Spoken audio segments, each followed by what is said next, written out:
started working on the inside, the works of the clock. From there, we got so much help from the fire department, and there's so many people. Dellinger Electric helped with the rewiring. We also had Ferris fabricators who did a lot of the metal work. But the firemen, a lot of the firemen put a lot of time into it too, and we're so proud to have it back up there because it is, like I said, a part of our heritage of Cherryville, and you just can't move it back. Thank you for your contribution. It means so much what the Moss family did. It's time to unveil the plaque.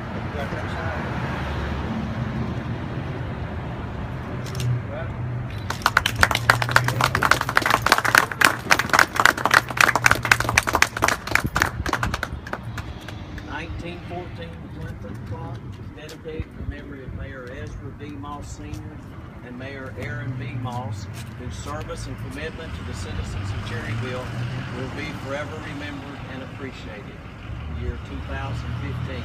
So the clock is 101. So that's good. Thank you so much.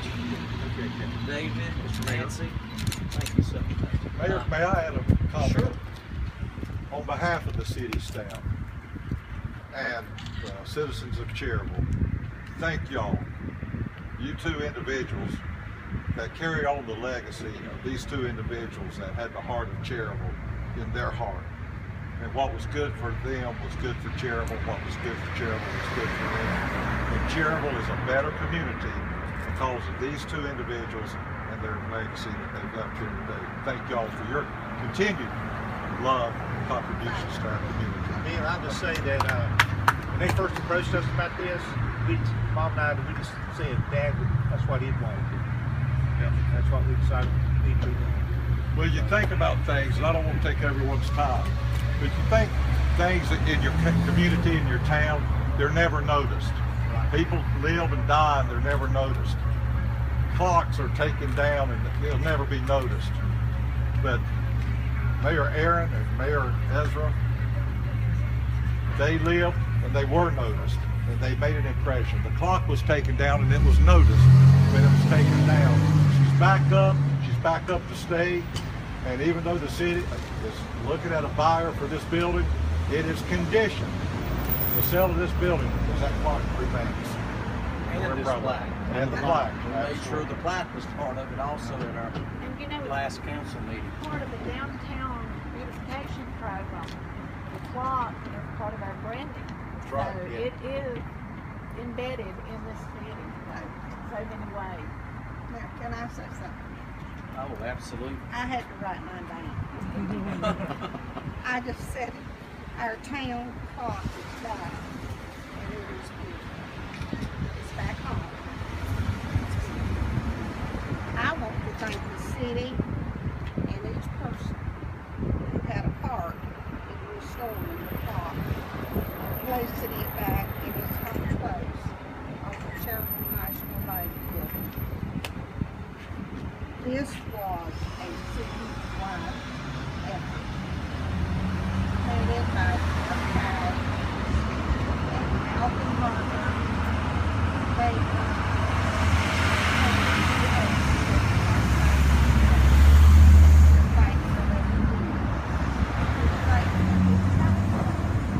in this restoration of this clock in memory of my father-in-law, David's grandfather, Ezra Moss, and poor Sarah Moss. I personally am a little bit partial.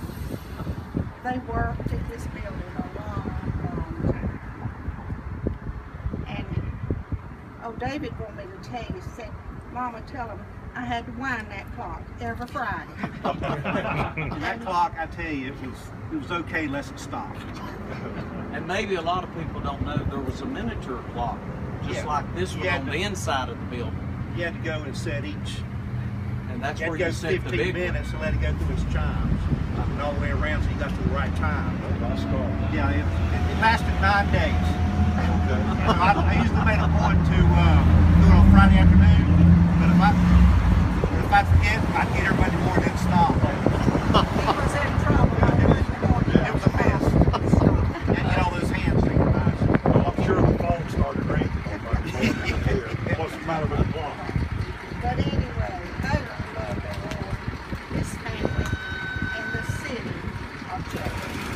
And it's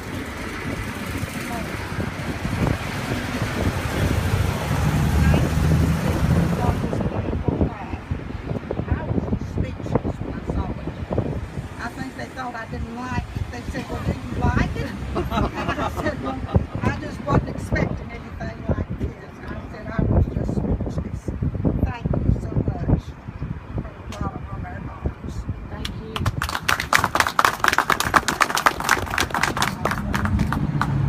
Nancy, I know you're not aware of how many people that Aaron and Ezra also, how many people they touched in this town. Not only were they in the business that they could help people, they put a lot of people in homes that wouldn't have homes without them. They gave them vehicles that they may not have. And one example I will never forget, when my first daughter was born, my wife had to have a cesarean section. Back then, way back in the 1960s, you were in the hospital 10, 12 days with C-section. And so when I went to pick them up for them to come home, they said, you have to go by the financial department. You got to pay your bill. They have insurance and everything. And they told me what the deal was. I said, well, I don't have the money. They said, well, you can't take your daughter home and wife home. So I called home crying. I said, Mama, Diana and Angela are down here and I can't take them home because I can't pay the bill. Can you give me the money? She said, hold on. She said, give me the number that you're at. So I gave her the telephone number. 15 minutes she called back. She said, I just called the Aaron Moss. He said, write them a check and it'll be good when he gets to Cherryville. Don't worry about it and bring them home. And that's how much it meant to me. Things like that, you know, you did that personal touch is what we're going to miss. Right. I've heard it a lot of times on the telephone. He'd say, write a check. I'll see you Monday. Somebody will be buying a car. Say, write a check. I'll see you Monday. But one little thing you did that really made me come down, came home and he said one day and he said, I'm going to do something about the Girl Scouts. I said, Aaron, all you've got on you, and you have taken a Girl Scout bride. I said, we don't even have a dog. He just looked at me and he said, other people have dogs. There you go. And I turned around and I said, wait, David had better marry somebody that took the golden battle. That's what they were building, the Girl Scout camp, you know, golden battle. He said, other people have dogs. I said, okay, I didn't say it. Chief Cash, do you have anything to add? Miss Moss knows this, but any time for baseball that we needed Mr. Moss, he's always there. For renovations at one of the ballparks, or for kids that made All-Stars that didn't have the money to go, or cleats or ball gloves, one called Aaron Moss and it was taken care of. Thank you, David. Thank you, Nancy, for always being there. And thank you again for this. One thing he did, he loves his youth baseball here. And the Tar Heels. Yeah. He loved this city. Does anyone else have anything they need to add? Feel free to speak up. Looks like you may be getting some rain shortly, so. But again, thank you from the entire staff of the city, city council. And Mayor, could I say one thing? It wasn't just the fire department. All city employees had a hand in the renovation of the park. I mean, every one of them. Electrical, public works, the office, the police department. It was a total city employee effort. Citywide, that's well, our little town in country.